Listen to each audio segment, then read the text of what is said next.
Hello, learners. Hello, grade 10.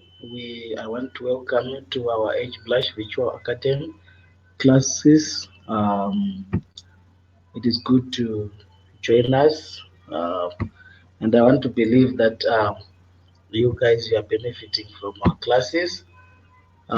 We are still looking at electric circuits, and we are now looking at a parallel.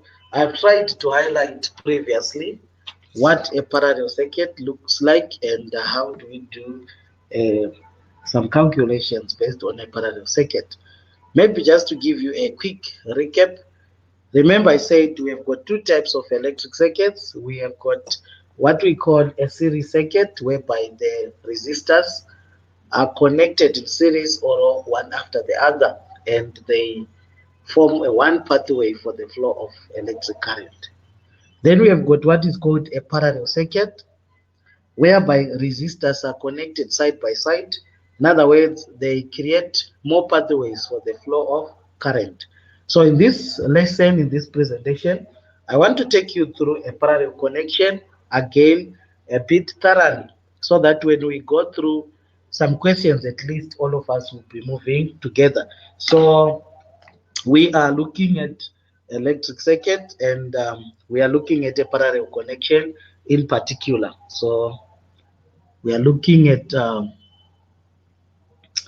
electric circuit, um, electric electric circuit, right? Circuit, right? And then we indicate in front that we are looking at a parallel connection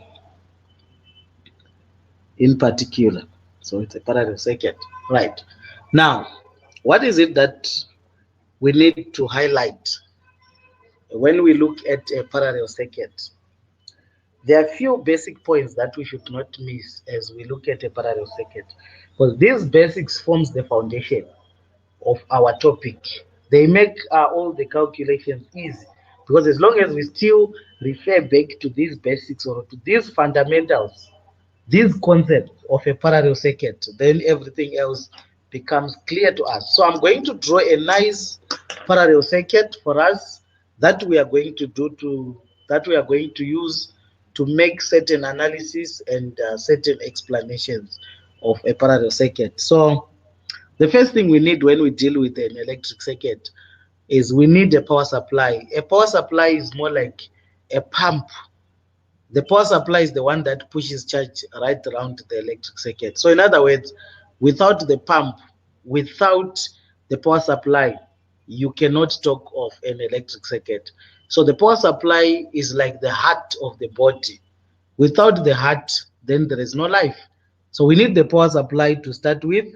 So you indicate your power supply, which is a battery, and you know that a battery is a combination of many cells, right?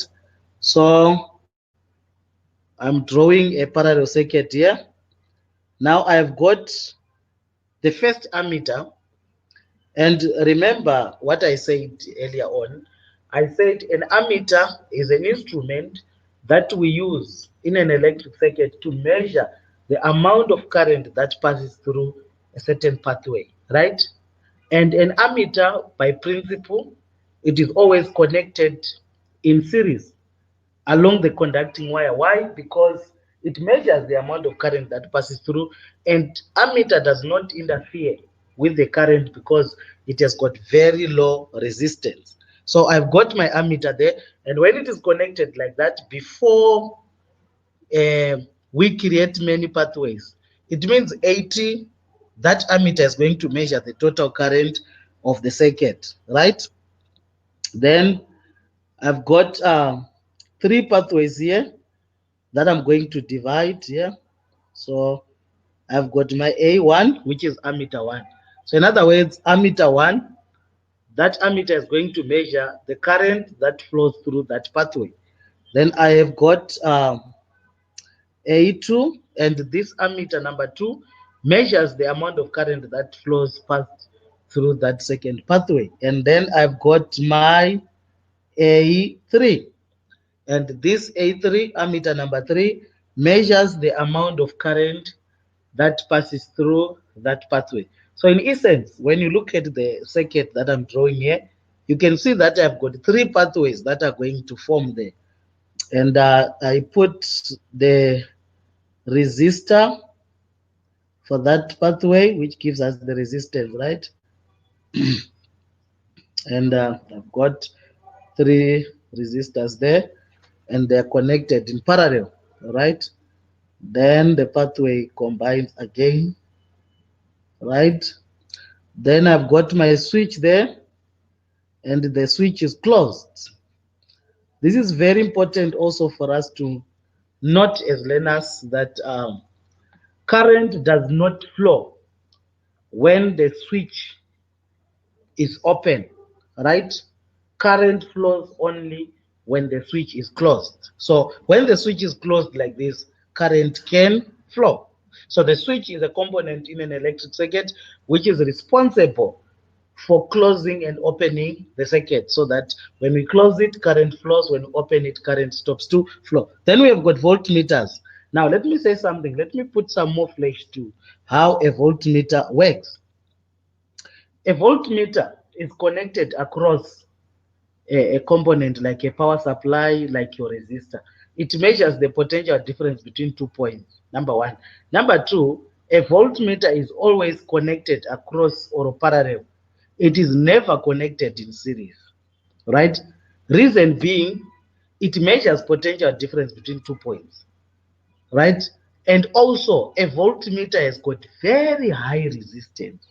So if ever you connect a voltmeter in series, it interferes or it blocks the flow of current. So take note that an ammeter is always connected in series, but a voltmeter is always connected across a component, because it has got a very high resistance. No current is going to divert and follow that voltmeter pathway. So I've got my voltmeter here across the power supply, and I want to call this VT, right? I'll come back to VT, and then I've got V1 here across the first resistor. I've got V2 there across the second resistor, and I've got obviously I've got V3 across the third resistor. Then I have got another one very interesting, which is VP. Okay, I'm going to explain everything here. So the first resistor, let's say it's 5 ohm. The second resistor, let's say, is 3 ohm. And the third resistor, let's say it's 6 ohm. So friends, this is a parallel circuit, right? So in grade 10, or rather should I say at high school, we look at the conventional current. Now, the conventional current flows from the positive terminal of the battery to the negative. So if I am to indicate the direction of flow of current, it is going to flow in that direction. You can see the arrow that I've put there. That shows the direction of the flow of what? Of current from the positive to the negative. So current flows from the positive terminal, and 80 is going to measure the total current of the circuit in this case. Let's say the total current, let's say the total current of the circuit is 3 ampere or 3 amps. So this ammeter, which is 80, it measures the total current of the circuit, right? And then current flows past through the ammeter, it goes down, and there is a first junction there. If you look closely on the circuit, I'm putting a dot there.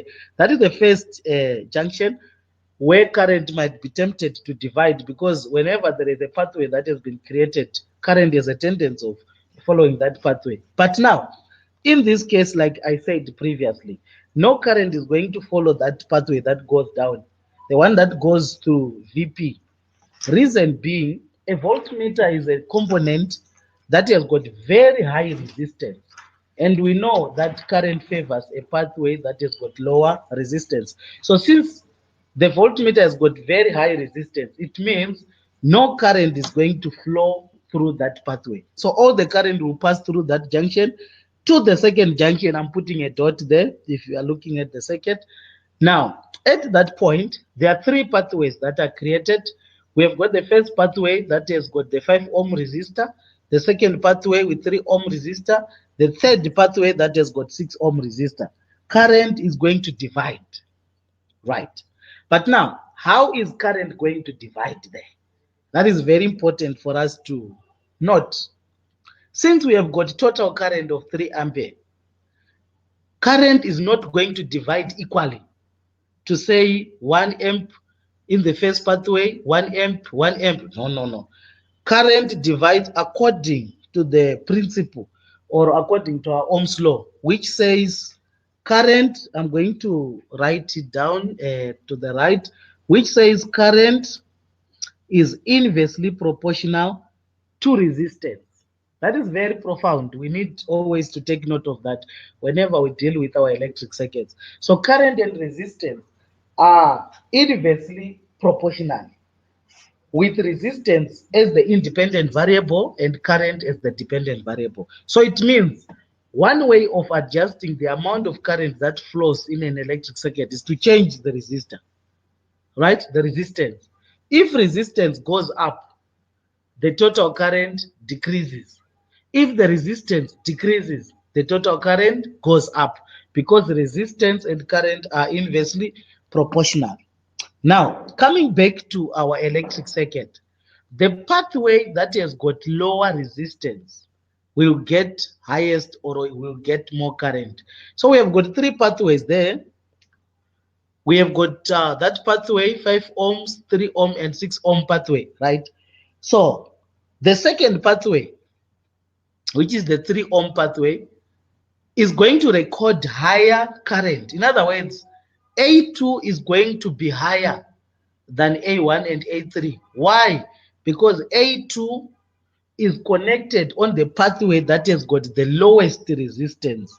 And lowest resistance means we get the highest current because current favors a path that has got lower resistance. So if I am to arrange these ammeters according to the amount of current that is going to flow past through each ammeter, A2 is going to get the highest current, right?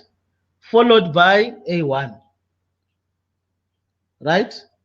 And the one which gets the least current is going to be A3. So this is going to be the distribution of current in that parallel connection. A2, which is connected on the second pathway, gets more current because it has got lower resistance.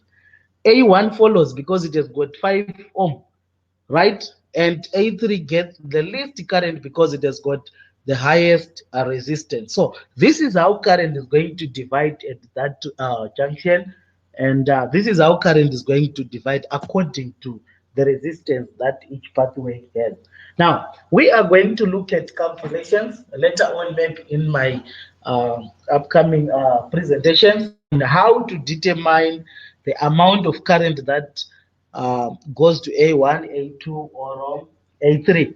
But for now, I wish to explain the basics of a parallel circuit. Right. There are 3 points that I want to highlight here on a parallel circuit. The first one has to do with the potential difference in a parallel circuit. The second one is to do with current in a parallel circuit. And the third point is to do with the resistance of a parallel circuit. So I'm going to break those variables into three. Then I explain one by one, and also try to do one or two calculations so that we appreciate how a parallel circuit operates. So the first thing that we want to look at is the potential difference in a parallel circuit. Maybe if we want to go back a little bit to a series circuit, remember we said when we are dealing with a circuit, potential difference divides, right? In other words, the total terminal potential difference is going to divide into the number of voltmeters that we have across the electric circuit or throughout the electric circuit. But that is the opposite of what happens in a parallel circuit. In a parallel circuit, the one that we are dealing with now, potential difference is the same. So that is point number one, or should I say bullet number one. Very, very, very, very important. So I'm just going to write it down. Potential difference is the same. Potential difference is the same. This is very correct when we are dealing with the parallel circuit. So whenever you are presented with an electric circuit, the first thing you need to do before you start any calculation is to establish the type of electric circuit that you are dealing with. If it's a series circuit, then you must know potential difference divides, right? But if it's a parallel circuit, like the one that is before us, you must know that potential difference is the same. Now, let's try to put it in writing. When you go back to the circuit, I believe you are looking at it very closely. It means when we say potential difference is the same, it means your VT, look at the VT on the electric circuit, your VT reading. And let me say something about that VT as well. This is not the EMF that I'm talking about right now. No, this is called the terminal potential difference. Now, here is the story. When the battery, when you connect your battery, your power supply to the electric circuit, and you open the switch, right? You open the switch, it means no current is flowing, right? It doesn't matter the location of the switch. As long as the switch is open, there is no current that flows. Now, the voltmeter that will be connected across the power supply is going to give us a reading, and that reading is what we call the EMF. Now, the EMF is the total uh, electrical energy that a battery can supply. So that is the total capacity of the battery. That is the EMF, right? Before current is flowing. So in other words, I'm saying we measure EMF when no current is flowing, right? Now, when we close the switch, let me indicate the switch with an S in case someone might be wondering, where's the switch on this electric circuit, right? That is our switch. Now, if I close the switch, what happens? Current starts flowing. Now, immediately current starts flowing. The voltmeter reading, the one that gave us the EMF, that voltmeter reading is going to drop down, right? Why is it dropping down? Because some of the energy, some of the volts, they are now used inside the battery to overcome what we call internal resistance. I'm not going very deep because this is just grade 10, but I just want you to appreciate what is VT and what is EMF so that you can separate the two.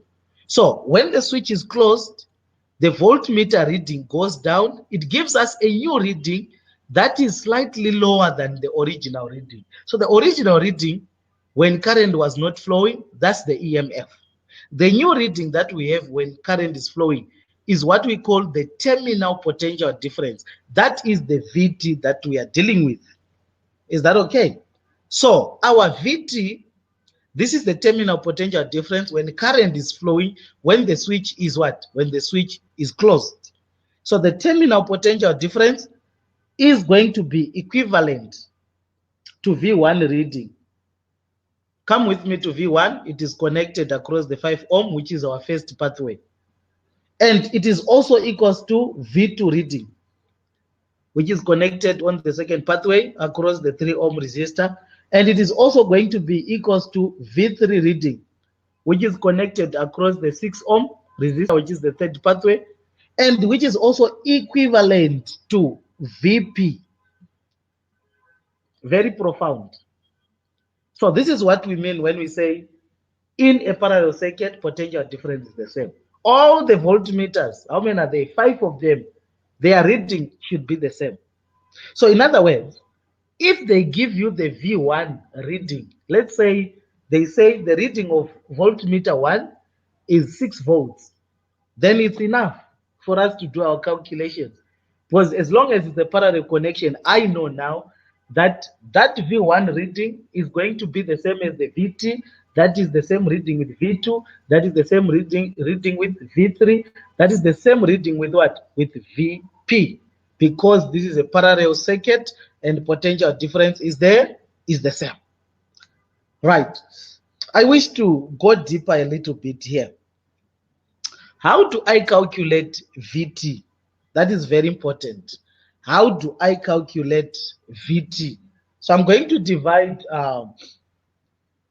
the page here. I want to create some space where I can write the way that we use the method that we use to calculate VT. Now, we are going to make use of what we call the Ohm's law. We must know the Ohm's law because we use it to calculate most of our calculations. Now, the Ohm's law gives us a formula which says V is equals to IR, whereby V is the potential difference, I is the current, and R is the resistance.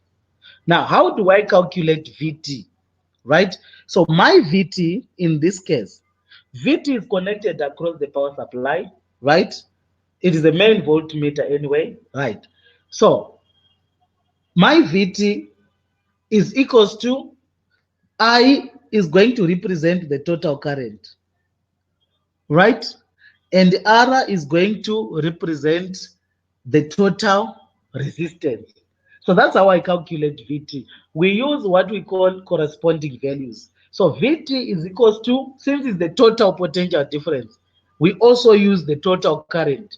We also use the total resistance. That's how I calculate VT. So if I am to determine VT in this case, it's very simple.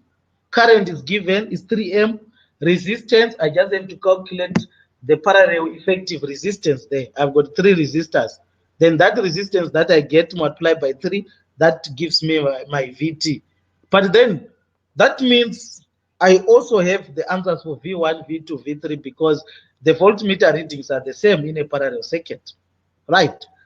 Now, let's move on to V1. How do we calculate V1? Like I said, we use what we call corresponding values. V1 is connected across the 5 ohm resistor, which is path number 1. So my V1 is going to be equivalent to the current. The current that I use when I calculate V1 is not the total current of the circuit. It is the A1 reading, the current that flows past through that pathway where V1 is. So in other words, I'm going to use I1, current through ammeter 1. And the resistance that I use is not the total resistance of the circuit. I'm going to use the resistance of that particular pathway where V1 is connected. And in this case, my resistance is going to be 5 ohm, which is R1. Let's move on to V2. How do I determine or calculate V2? Corresponding values. V2 is equivalent to, the current I use is not the total current. I use the A2 reading, which is I2. And the resistance I use is not the total resistance of the circuit, but it is the R2 where V2 is connected. Right. I hope I'm going somewhere. V3, how do I calculate V3? The same applies. The current I use is A3 reading. That is I3. And the resistance is resistance for resistor number 3, which is R3. So that's how I calculate VT, V1, V2, V3. But all these answers that I'm getting for VT, V1, V2, V3, as long as it's a parallel connection, I should be getting the same answer using different values, but getting the same answer. Now, the last one that I'm going to explain under potential difference is VP. How is VP connected? Let's go back to the circuit. Look at how VP is connected. VP is connected before current is divided, right? If you look at the circuit, it's connected before current is divided, and it is connected again after the parallel connection. So it means the current that we use when we calculate VP, it is the total current, right? So I use IT, right? Now, VP encompasses, it covers the total, the parallel connection. So in other words, the resistance that I use, it is the total parallel resistance, which is RT or RP. Is that okay? So this is how potential difference is calculated in a parallel circuit. Potential difference is the same, but when we calculate different voltmeter readings, we use what we call corresponding values. Right. So I want to believe that I've explained enough of potential difference. Now I want to move on to the next item, which is current. Right. So I'm going to indicate here current in a parallel circuit. We said current divides. So when we deal with a parallel circuit, current divides. But how does current divide? The relationship says current is inversely proportional to resistance. Very important. So it means a pathway that has got higher resistance will get lower current. A pathway with lower resistance will get higher current. So in this case, current is going to divide. A1 is going to give us current through that pathway. A2 gives us current through that pathway. A3 gives us current through that other pathway. Right. The last variable that I want to explain before we close this presentation, it is resistance. Very, very profound. Resistance, we need to understand resistance in a parallel circuit. Very, very profound, which seems to be the opposite of a series circuit, right? Uh, very profound. Now, the third point says resistance, right? Let's put it in writing first. Resistance decreases with a greater number, decreases with a greater number of resistors. Right. This is English. We don't value grammar so much in science, but at least this one should make sense, right? So in other words, I'm saying resistance decreases with a greater number. It means when we have got more resistors in parallel, the total resistance decreases, right? And the opposite is true. If we remove a resistor in parallel, the total resistance increases. We add the resistor in parallel, the total resistance decreases. Now, we must not divorce these concepts. Yeah? Whenever resistance changes, remember I said resistance and current, you can't separate them, right? So whenever resistance changes, current also changes. That should be very clear. So if we want to alter the current that flows in our circuit, just temper with the resistance. So if we add another resistor in parallel, the total resistance will decrease. And when the total resistance decreases, the total current goes up because current and resistance are inversely proportional. Is that fine? So how do we calculate total effective parallel resistance? Like in this case, we have got three resistors connected in parallel. So this is how we calculate it.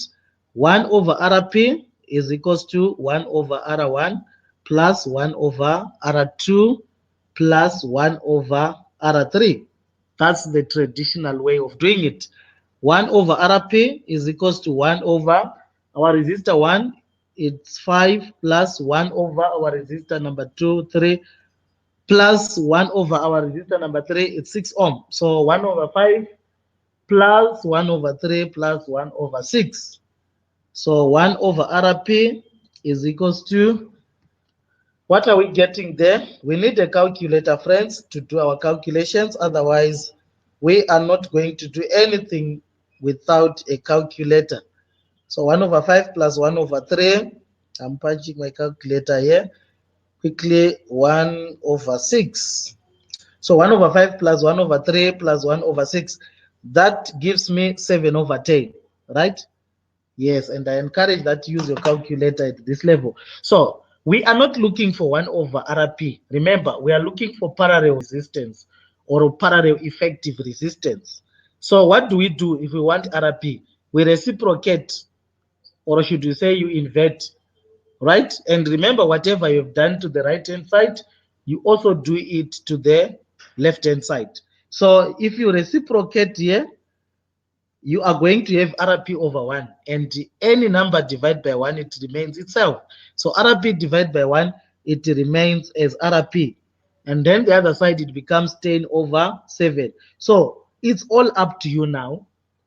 You'd rather choose to leave it as a fraction, or you decide to leave it as a decimal.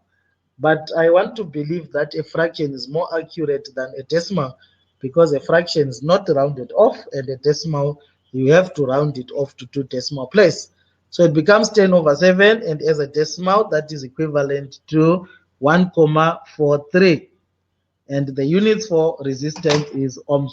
Ohms, right? So this is resistance in a parallel circuit. When we add a resistor, we can prove this if we want. Just try and put another resistor R4 down here, and you give it any value that you want, and you calculate the total, the parallel effective resistance. You realize that you will get an answer that is lower than 1,43.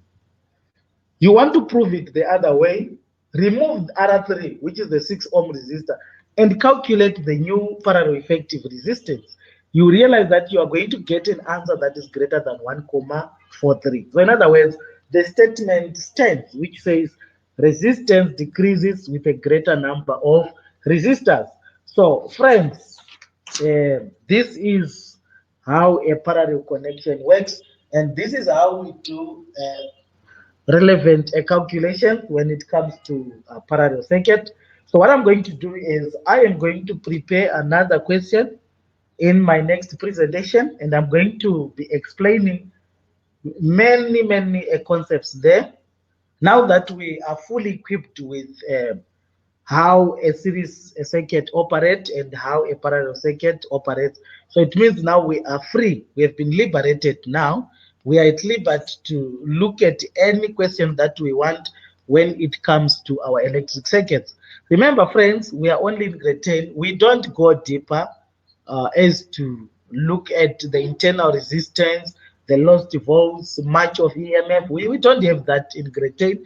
We look at the basics of a series circuit and the basics of a parallel circuit. Thank you.